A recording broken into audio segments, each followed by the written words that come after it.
What's up, y'all? We are back, episode 10 of the Twins Out of the Park Baseball 24 playthrough. And we are, I guess I'll call this episode the title defense. So, as you can see, officially, we are World Series champions in 2026. I'll look through the squad. Pretty memorable squad, honestly. We kind of dominated, wire to wire the whole season.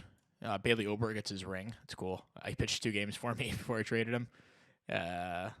Some other guys like, Valione. I guess he winds up playing a role on our World Series team. But anyway, very cool.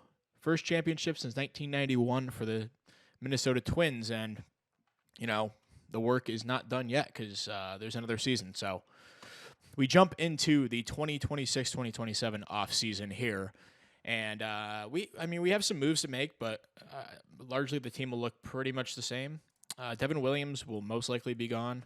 He kind of wants a big deal. I don't have a ton of money for free agents this offseason. DJ, he was valiant for us. He had a really good year last year and was not quite as good this year, but we'll probably let him go because we have some guys who can take over that utility infield role for us. But, he finished his career pretty strong here for us in Minnesota, so picking up a ring and playing a big part for our team, really. So we have some decisions to make with arbitration. So Joe Ryan had his first actually solid year for us. As you could see in years past, he never had an ERA plus above average, and it was a pretty disastrous season last year. But in 2025, I should say, last year he was good. His arbitration estimate is $4.8 million. I don't have a ton of reliever or starting depth in my, in my farm. I guess Cower could, Cowier. I don't know how I'm going to start. I'm going to say Cower, I think. He's going to step into the rotation this year full time. He showed me enough, in the postseason and the regular season to, have me trust him there. So, and then Song will probably play a role, and we could also, throw a guy like Huang in, who was dominant in relief last year, made the All-Star team. So I'm not sure what to do with Joe Ryan at this point. If he has some trade value, I might look to move him, but he had a pretty good year last year, so I'm in no rush to do that. Besides that, the team, we have 2 free agents pending, and we're bringing back the rest of the crew. For the most part, all these guys will probably have contracts tended to them. Johan Duran's in his last year on the team. He will be a free agent after the season, and he wants $13.6 million. So that's what happens when you put a guy who's in arbitration as your closer, and he picks up how many saves he had. I don't have that as a stat here. Probably have it here. Okay, I want to see how many saves he had. So he had 49 saves last year, and over his career as a Twin, he has 176. So he's led the league in saves the last 3 years, and that boosted his arbitration number up to that almost $14 million. So we'll give it to him, but we'll have to look for our future closer, I guess. It could be Noah Dean, but I'm more so. I don't really trust these guys in low control in my closer role. Very volatile. Maybe it's Hernandez, but he could also be a starter for me. Maybe it's Hidalgo. Maybe it's honestly any of these guys could close. We have a pretty stacked bullpen. But anyway, the lineup's good. We're bringing back pretty much everyone besides DJ. Another year under these guys' belts, and I think our lineup's pretty stacked, and it's only going to get better because we got this guy Eric Watson. I forgot about that. Our 31st overall pick. Looks like he made 1 appearance in rookie ball and was okay. The guy that I'm talking about is Yasser Mercedes, who finished the year in Double-A last year and destroyed that level. Put a 3.2 WAR in just 57 games. He's knocking at the door as well, and our outfield's pretty stacked. I don't even know where I'd put him at this point. Wallner, he's still cheap. He's only getting 2.6 mil. So I'll definitely bring him back, but he's on a short leash. He had an okay year, but nothing special. So, I'm not locked into him. He'll probably be the DH next year, but He's not locked in there. Danny Jansen will be back, of course, and then Shoemake. We have a decision to make, I guess, with Correa and playing shortstop. But I think he kind of, I should say, there's not really a decision. He kind of silenced that in the second half and put up a good defensive season. So overall, we're going to have to look at this team. Buxton's an unknown with his wrecked injury history. He'll definitely be back, but, we can't really trust him to be out there for a full season, although he's pretty much done it. And Austin Martin will be back too, so he'll play a role in the team. So that being said, let's get into the offseason, and we'll be back with an update. Okay, so we're at award season, and all the awards have been announced at this point, and we have a ton to talk about here. So we'll start with the Gold Gloves. Carlos Correa winds up winning the Gold Glove at shortstop. I never should have had a doubt that he would stick at shortstop. That was so stupid. Yeah, he's fine there, and he's been awesome. So throughout the save, Manuel Rodriguez wins it in left field. Our, I guess, kind of rookie, not really. And then Byron Buxton wins a Gold Glove in center field, despite playing 134 games. And, yeah, he was awesome out there. And, hopefully he stays healthy because I would love to, keep him on the team for a long time. And you can see Manuel Rodriguez killed it out there too. So, yeah, great job defensively this year. We also got best reliever. Devin Williams wins 16 first-place votes. Duran also on the list, as well as Noah Dean. So we got all three of our back-end guys in there, which is, just awesome. And he was, it cost me, $16 million to sign Devin Williams, but again, worth every penny. And he redeemed himself after that horrible game against Atlanta, and he was good the rest of the postseason. So wish I could bring him back, but probably going to outprice us unless our owner increases the budget or something, or he falls to the cracks. We go over to the Silver Sluggers, and we have a couple guys as well. So Palencia wins a Silver Slugger at second base. We'll talk about his position change in a little bit. He may be moving to third. I'm undecided at this point, but Carlos Correa wins at shortstop. I think it might be his first with us. Yeah, so that's his first Silver Slugger in general. Awesome season for him. He actually led the league in WAR, I believe. Yeah. And then we go to Rookie of the Year, DeMartini, unanimous. Awesome season from him. And Calabrese also gets a ton of votes, despite only playing 98 games. Really great season for him.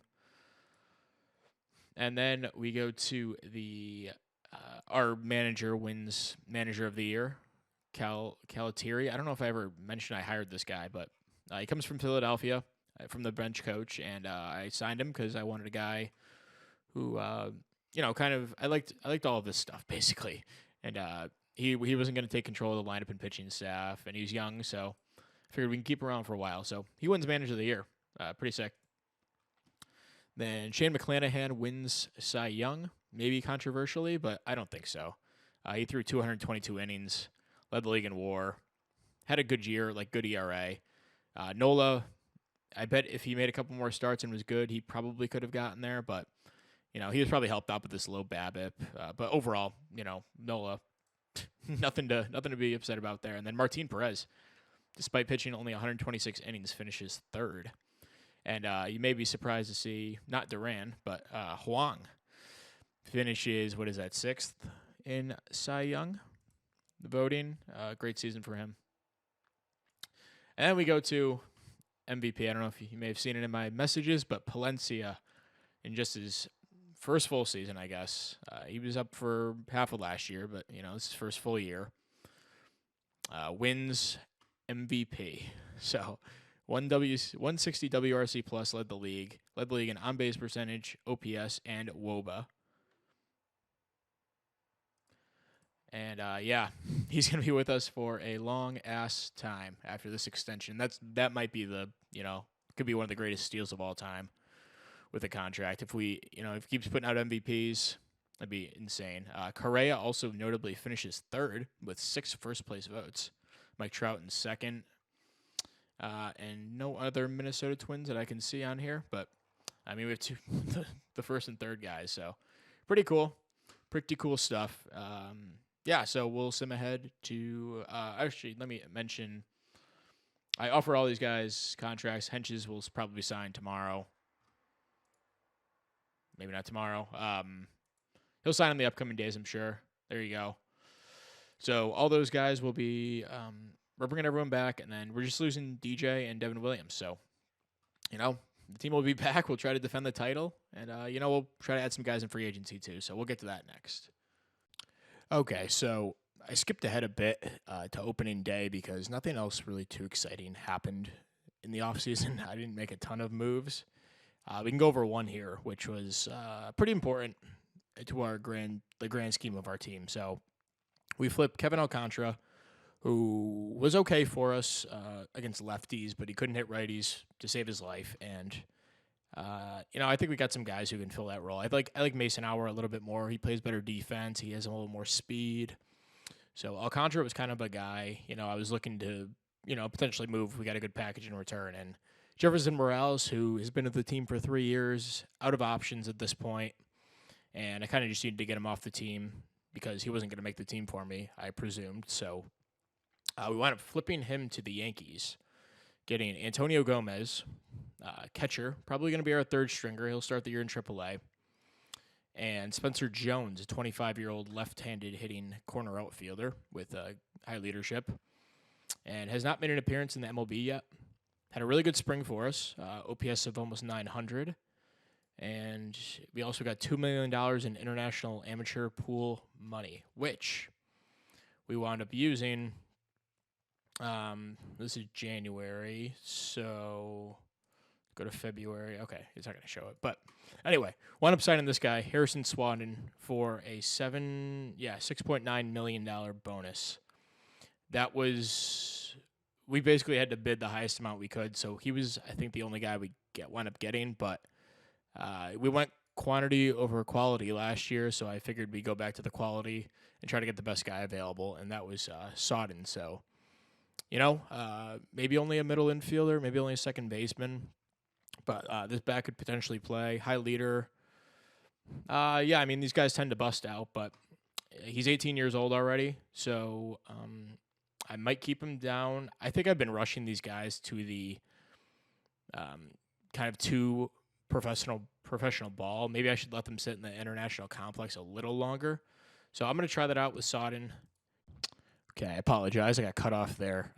OBS stopped recording, and for some reason my face cam isn't working anymore. So I'll have to fix that, but I'm going to finish this episode going without that. So what I was explaining was we've had a tough time getting these guys out of rookie ball. So, for example, like our player development, Montez has done nothing down in rookie ball. We gave him a $4.75 million bonus way back in the day, and he's hasn't made it out of rookie ball, almost 21 years old, hasn't hit at all, put up negative 2.5 WAR. The scouts still like him, but, he's not the prospect he used to be, obviously. And Luis Medina, who I had high hopes for at one point, has really struggled. So I'm going to try keeping these guys in the complex a little bit longer before I send them in. Maybe wait till they're 19 from now on, and we'll try to do that for now. So anyway, we are at opening day, and I wanted to update on the rest of the moves we made. So that was the biggest trade we made. Shocking because it wasn't really that big. Okay, so we made a move in the Rule 5 draft. So Chase Petty, almost 24 years old. He'll be about 24 in 3 days. He hasn't made it out of high A yet, and he was available in the Rule 5. Not like the highest rated prospect ever, and he actually is a former Twin. First-round pick, traded for Sonny Gray and Francis Peguero, who's still with the organization. I usually don't take guys this young, but he hasn't made it out of high A and kind of struggled, and who the heck was he with? The Reds didn't protect him, so we took him. We lost Noah Miller, who's a really good defensive shortstop. Who knows? Maybe we get him back at some point. And Chase Petty is going to make the team, by the way, so it's worth mentioning that. And pretty much that's about it. I didn't do too much else. I think this team's in good shape. The opening day roster is as follows. We're running with a 3-man bench right now with Our, Shoemake, and Garcia. The lineup looks pretty familiar if you have been following the series, at least last year. DeMartini is going to move up to the 3-hole. Palencia will bat second, play third base. I kind of like his ability at third base more than Brooks Lee at this point. I think Brooks Lee's range gives him the edge at second. And I'm sure there'll be an injury where Lee will have to move around at some point, or maybe Palencia goes back to second. But I'm going to try it out for the start of the year at least and see how these guys do. Correa will move. He's been pretty much a fixture in the 2-hole for this whole series. And he will move to cleanup to give Palencia some more at-bats. Calabrese will stay leading off. Emmanuel Rodriguez will hit 5th. I think he hit a lot of like 6 and 7 last year, maybe some 5, but Buxton moves down to 6. He's been batting cleanup, like 5 for the last couple of years. Brooks Lee, 7. He's batted pretty much everywhere, so I can't say much. Wallner, he kind of ended the year pretty poorly. He'll get another shot here. He was pretty bad in spring, but he has a good track record with us and wasn't horrible last year, so we'll give him another chance. And Jansen, who, was a revelation for us, and don't mean to say he's the reason we won the World Series, but the catcher has been a position of weakness for us the entire, 4 years we've done this. So that was big to get him, and, yeah, he's back. So the rotation is as follows. Nola, Fried, who, the ratings have decreased, but, he had the incredible last 2 starts in the playoffs and clinched us the World Series last year. So, he's back in there. And Joe Ryan, Cole Henry winds up getting the 4-starter spot with a pretty good spring. And Song also had a good spring, so he gets the 5 spot. We're running with a 9-man bullpen. So Cowher was a little rough in spring, so I'll start him in the pen along with Huang, Cantorino, Henches, Hidalgo. Those guys are here from last year, and Chase Petty makes the team. I like having different, builds, you can call it, for my pitchers in the bullpen. Like, he's a high movement guy. I don't really have a righty that's high movement. Like Cantonero and Hidalgo are high stuff guys with good changeups. And Petty's like a slider sinker guy. So I don't know if that makes a difference in this game, but he's like the he's the right-handed Henches basically for me. Then we got the guys in the back, Noah Dean, Hernandez, and Duran, who's in his free agent year. So we'll have to monitor that. And yeah, so let's hop into opening day. Hidalgo is hurt, but he's only out for 3 days. So having the extra guy in the pen is probably a good thing. But let's do it. We will play Toronto on opening day. Nola gets the ball, and we win 3-0. So the title defense begins pretty strong. Let's see. Any home runs? Palencia looks like he had a homer in the 5th, and Calabrese 3 hits. Brooks Lee had a couple of ribbies. Nola goes 8 innings. Duran gets the save. And that'd be great if we could do that all year. So, yeah, let's go into the player development. This episode is probably gonna be a little shorter, but we'll just check out the prospects, see how everyone's doing. We already went over Sodden, so we'll go into Derek Mitchell, who finished strong in A-ball last year. He got a taste of high A, was really bad. He's gonna have to cut down the strikeout rate, or at least cut it down to 30% to be able to make the majors probably. But I'm gonna roll with him. He's a 13th round pick in 2023. Just shows you how random this game is sometimes. But he's the number 18 prospect in baseball. Cowher, we know who he is. Eric Watson was my first round pick last year, 31st overall. Got 1 start last year, pitched 2 2/3, and it's not really anything to look at. So Mercedes will start the year in AAA. He crushed AA, and yeah, he can get a call this year at some point. Along with, may as well go down to Denzer Guzman, who had a really strong spring and almost made the team, but we didn't really have a spot. I didn't want to get rid of any of my pitchers, so he'll start the year in AAA, get a little bit more taste of that, and then, he'll be up at some point as well. We talked about Montez a little bit, and Marco Rea on the 40-man. Didn't make an appearance last year. was okay in AAA last year, about league average with ERA. But the strikeout to walk is solid, and yeah, he could be up. Well, he will be up at some point this year. Just depends on when. Then other guys, I guess, that are nearing their debuts. Teddy McGraw was horrible when I called him up to AAA. I don't know what happened here, but he'll be back in AAA, and I think he'll bounce back from that. Danny DeAndre Day, worth mentioning because I thought he was kind of done after this brutal performance in AAA in High A in 2025. Came out, destroyed High A, and then destroyed Double A. So he'll start the year in AAA, and he could also make an impact this year. Byron Churio is also close. Outfielder, more of like a fourth outfielder type. And then no one really else that close. So the farm's weakened, but we're still fifth somehow. Probably a lot of help to Sod in there, but all right. We will, I guess, maybe I'll sim to like mid-season and then do the deadline next episode or something. So yeah, maybe we'll sim ahead a little bit and make this episode a little bit longer than like 15 minutes or whatever it is. So we'll be back. Also, this is an interesting story. So this guy, Bianger Liendo, I will go to kind of this development update. So you can see he went from being a 20 overall potential guy to out of nowhere. All this stuff increased. His velocity ticked up, added a circle change, and now he's like a stud reliever. The OSA updated it, but the difference was crazy looking at this, the two players.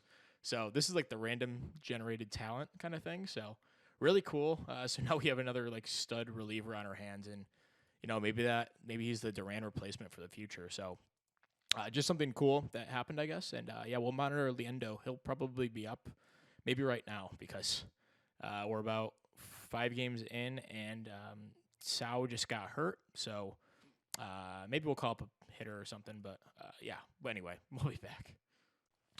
Okay, so we're back.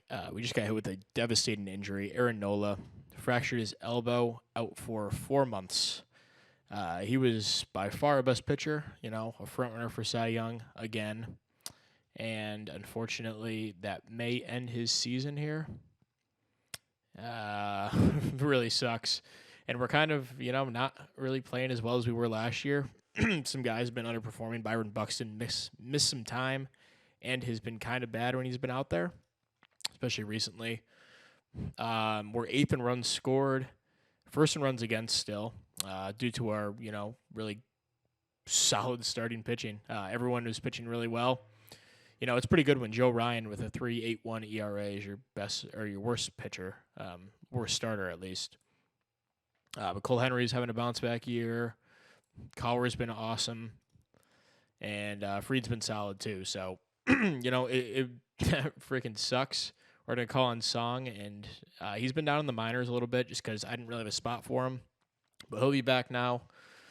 He's gonna have to pitch well here. So hoping for the best. And the bullpen's been solid too. Huang has been roughed up in his past couple appearances, and the FIP's still good. So we'll stick around with him, but.